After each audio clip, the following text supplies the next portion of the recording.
जा सकता है। अब प्रश्न उत्तर पर आते हैं। कहाँ पर आते हैं? प्रश्न उत्तर। हालांकि बहुत चीज लिख बात दिया तुम्हें। हाँ, हालांकि पहला प्रश्न अपने से उत्तर लिख सकते हो। पहले प्रश्न का अपने से उत्तर लिखा है, हमारे भोजन के मुख्य पोषक तत्व के नाम लिखिए।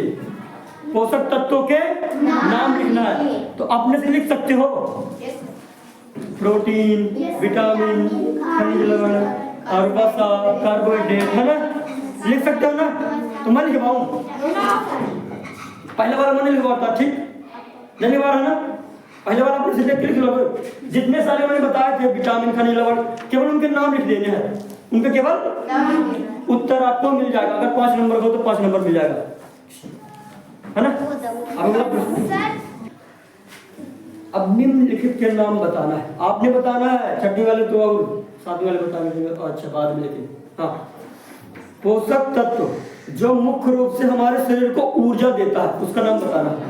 उस पोषक तत्व का नाम बताइए जो हमें ऊर्जा देता है। अरे पोषक तत्व का नाम बताना है। भोजन तो ठीक है, भोजन में पोषक तत्व होते ना, तो उस पोषक तत्व का नाम बताना है जो हमें ऊर्जा देता है। कार्बोहाइड्रेट। हाँ, कार्बोहाइड्रेट। कौन? कार्बोहाइड्रेट। पढ़ते काहे नहीं हो तुम कहीं नहीं बता रहे। कार्बोहाइड्रेट।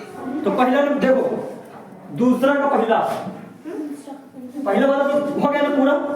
पहला वाला हो गया ना? अरे पहला वाला प्रश्न का नाम मैंने बोला था कि पोषक तत्व का नाम लिखना है। अब दूसरा प्रश्न का इतने सारे क्वेश्चन है, 4 ठो, है ना? तो दूसरा का पहला क्या लिख देना है? कार्बोहाइड्रेट।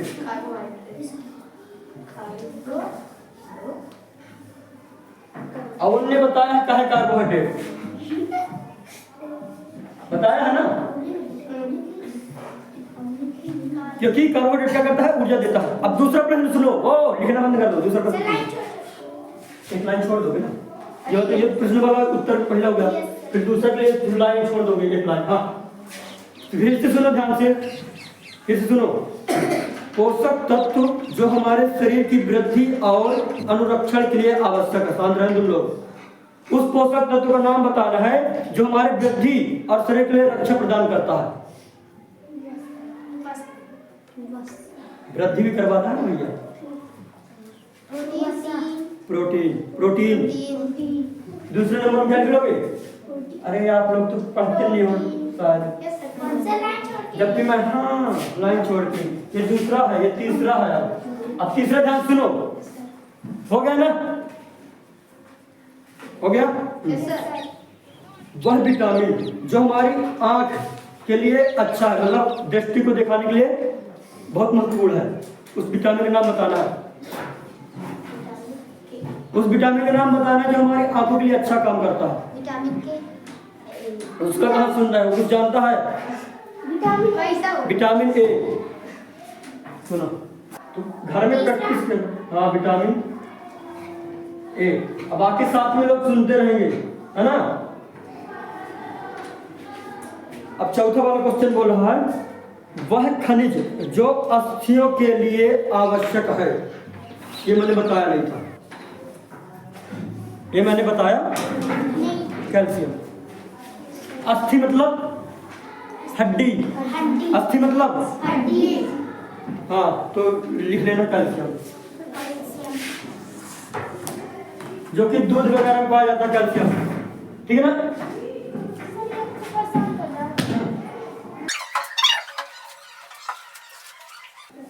कैल्शियम। चारों हो गए ना? तो पता है क्या करना है? कैल्शियम लिखा ना? पता है क्या करना है? प्रश्न पहले लिखोगे, ठीक? ये वाला लिखोगे निम्न के, इधर पास प्रश्न में लिखा होगा कि निम्न के उत्तर, निम्नलिखित प्रश्नों के उत्तर दीजिए। पहला प्रश्न लिखा होगा कि वह उस पोषक तत्व का नाम बताओ जो कि ऊर्जा देता है। वो प्रश्न लिखने के बाद लिखोगे उत्तर कार्बोहाइड्रेट। वो खत्म हो गया। फिर दूसरा प्रश्न पूछेगा कि वह उस पोषक तत्व का नाम बताइए जो कि शरीर की वृद्धि के लिए आवश्यक है। फिर उसके उत्तर क्या लिखोगे? ये वाला लिखोगे। प्रश्न उत्तर लिखते हो ना? तुम्हारे उत्तर लिखवा रहा हूँ। प्रश्न किताब से देखोगे ना भैया? कि मैं लिखवाता रहूं तो बहुत और टाइम लग जाए, समझ नहीं रहे हो बात को। एक तो जनवरी आ गई है आपकी, फरवरी भी आ जाएगी, पेपर भी होगा, छुट्टी बढ़ो। हाँ, अब प्रश्न नंबर 3 का उत्तर देखेंगे, ठीक ना। दो ऐसे खाद्य पदार्थों के नाम लिखिए जिनमें पोषक तत्व प्रचुर मात्रा में हो। नंबर का ख, ग और घ। अब तुम्हीं लोगों से पूछूंगा, ठीक है ना। पहला नंबर मिल दिया बसा,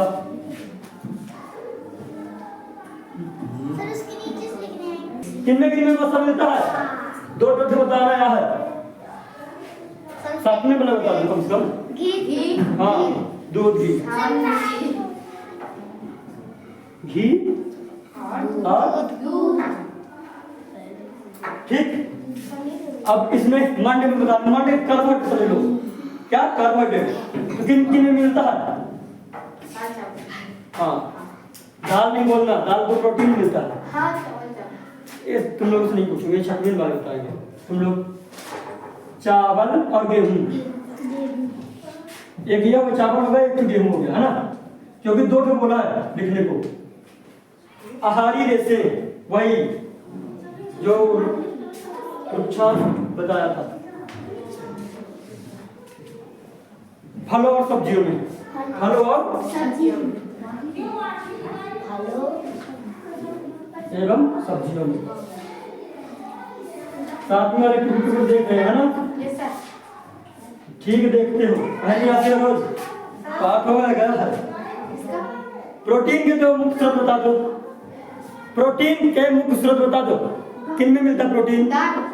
दाल और चावल में तो कार्बोहाइड्रेट मिलता है, रोटी में भी कार्बोहाइड्रेट, गेहूं से तो रोटी बनती है ना।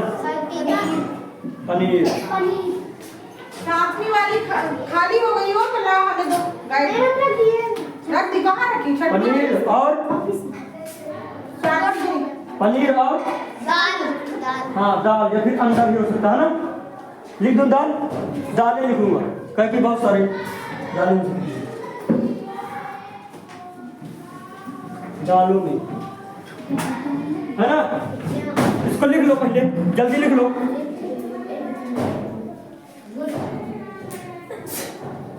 अच्छी हो चाहे बुरी हो, लिखना तो पड़ेगा तुम्हें, घर में पढ़ना पड़ेगा, जिनसे नहीं बनता पढ़ते तो प्रकार याद करना पड़ेगा, है ना। और सातवीं बार एक पाठ हो गया, याद कब करोगे, काहे रोज नहीं आते हो, काहे रोज नहीं आते हो। लिख गया, सही विकल्प नहीं, सत्य सत्य चुनिए, जो वाला सही हो टिक मार देना है, जो गलत हो तो इस तरह करके आप लोग बोलोगे सत्य और, है ना। ध्यान सुनो, बताना है कि सत्य है क्या सत्य है। अब पूछूं का है। हाँ, चौथा में प्रश्न बोला गया है कि सही जो मतलब लिखा है सही का चिन्ह लगाइए, ठीक है ना। मतलब सत्य सत्य बताना है, सही और गलत बताना है, कौन सही है कौन सा गलत है। अब ध्यान सुनो। हाँ, तो चौथा का पहले बोल रहा है, केवल चावल खाने से हम अपने शरीर को आवश्यक पोषण पूरा कर सकते हैं। इसमें ये बोला गया केवल चावल खा के हम अपने पूरे शरीर का मेंटेन बना लेंगे, ये तो बोल कहने नहीं, बोलना भी उधर काम को देख रही हो। हाँ, केवल चावल खा के हम अपने शरीर का पूरा विकास नहीं कर सकते। तो पहला वाला क्या होगा, असत्य होगा। पहला वाला क्या होगा, आपके में किस तरह वाला है, क्रॉस वाला है, तो इस तरह मार दोगे।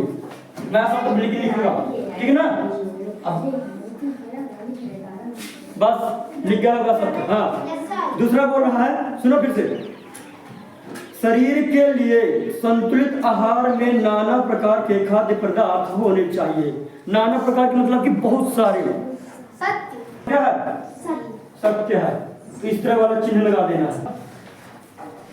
संतुलित आहार के लिए विभिन्न प्रकार के भोजन की आवश्यकता होती है। सही है कि गलत है, सही है। क्या है?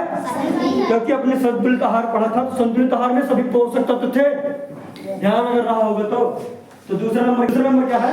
सत्य है वो भी ना। संतुलित आहार खाकर अभावजन्य रोगों को रोका जा सकता है। अभावजन्य रोग क्या थे? पोषक तत्व की कमी से होने वाले रोग को क्या बोलते थे? अभावजन्य रोग। तो इसमें यह बोला गया कि क्या संतुलित आहार मतलब कि सभी प्रकार के भोजन करके हम अभावजनित रोग को कम कर सकते हैं? चौथा देखो, चौथा, शरीर को सभी पोषक तत्व उपलब्ध कराने के लिए केवल मांस पर्याप्त है। केवल मांस से शरीर के सभी पोषक तत्व मिल जाएंगे? केवल मांस से मतलब मछली उछली खा के तुम्हारे शरीर का पूरे पोषक तत्व मिल जाएंगे तुम्हें? वो तो जानते हैं। ये क्या है? असत्य है। चौथा क्या है? ये इस तरह आप समझ जाओगे ना, थोड़ा सा बचा है।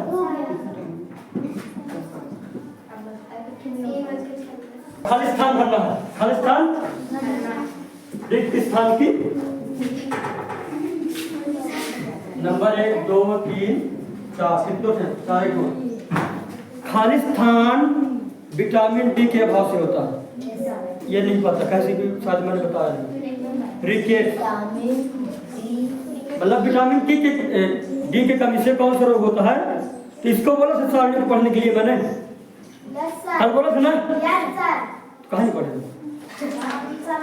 तो विटामिन डी की कमी से कौन सा रोग होता है? रिकेट्स। कौन सा? रिकेट्स। खाली स्थान पहले में क्या आएगा?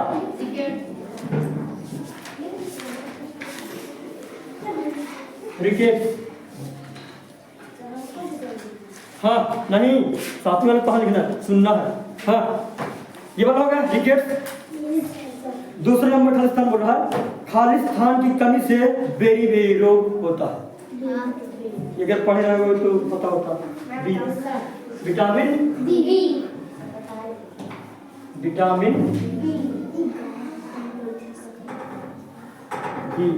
दूसरे खाली स्थान क्या आएगा? Vitamin B. 9 छोड़ देना, एक के बाद देखा ना। अब देखो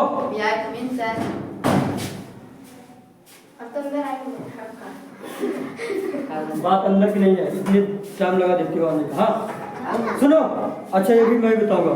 विटामिन सी के अभाव से कौन सा रोग होता है? स्कर्वी। क्योंकि मैंने बोला था इसको पढ़ने के लिए, पेपर में ही आएगा कि कौन सा रोग किसके कमी से होता है। हाँ खाली स्थान में लिखना है। ये खाली स्थान नहीं दिख रहा, ये खाली स्थान दिख रहा है ना, ये खाली स्थान को भरना पड़ेगा, है ना।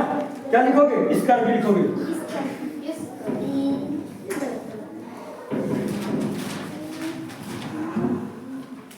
हाँ चौथा नंबर बोल रहा है, हमारे भोजन में खाली स्थान के अभाव से रतौंधी होता है। किसके अभाव से, किसके कमी से रतौंधी होता है? हाँ विटामिन ए। 4 बार हो गए ना विटामिन ए वाला 4 बार हो गए ना, तो तब भी ना बता पा रहे हो विटामिन ए। हाँ चौथा वाले खाली स्थान का लिखोगे विटामिन। चलो आपका पाठ होगा कंप्लीट। क्या हो गया? एक पार्ट पूरा खत्म, 2 पार्ट शुरू हो गया था, एक बच गया।